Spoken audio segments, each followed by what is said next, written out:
रुकंतु रुकंतु मात्र 5 मिनिट रे एमिति क्रीम राबड़ी रेडी हो जिवो बोली आपण विश्वास करिवेनी। तो सांग माने मु आज बनैबा को जाउची सुपर इंस्टेंट पनीर राबड़ी जोथि पई ई सब सामग्री आवश्यक। तो सांग माने एठी आमे गोटे ग्लास क्षीर को भलसे गरम करि नेबा। एठी हमरो किछि बादाम रो टुकड़ा दरकार सेति पई मु एठी किछि बादाम को ग्राइंडिंग करि नेछि छोटा छोटा टुकड़ा पाई। तो सांग माने मु एठी काजू को भी छोट छोट टुकड़ा करि नेछि। एठी मते किछि अलैचर पाउडर दरकार सेति पई मु एठी गोटे चम्मच चीनी और अलैचर पाउडर करि नेछि।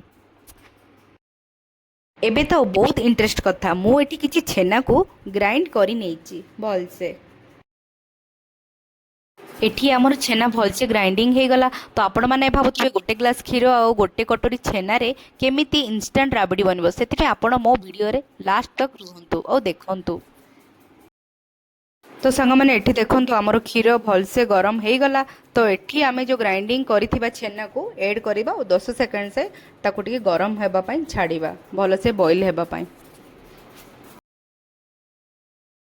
तो एबे एई स्टेज रे हमको 2 चम्मच चीनी ऐड करिवार अछि। 2 चम्मच चीनी एथि पई ऐड करूची कि काहे कि ना आगो को मिल्क मेड ऐड करिवार अछि।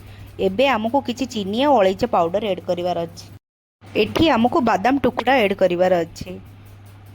पुणी सांग माने काजू रो जो टुकड़ा बनैथिले ताकू ऐड करंतु। एठी किछि परिमाण रे केसर व्यवहार करि नियंतु जोथि कि स्वाद और सुगंध 2 गुण करि दिए। एई स्टेज रे 2 चम्मच मिल्क मेड ऐड करि नियंतु।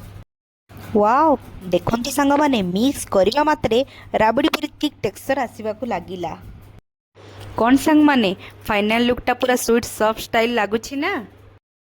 तो सांग माने चलंतु ठंडा करी सर्व करंतु एका थरे खाइले बारंबार डिमांड आसीबो।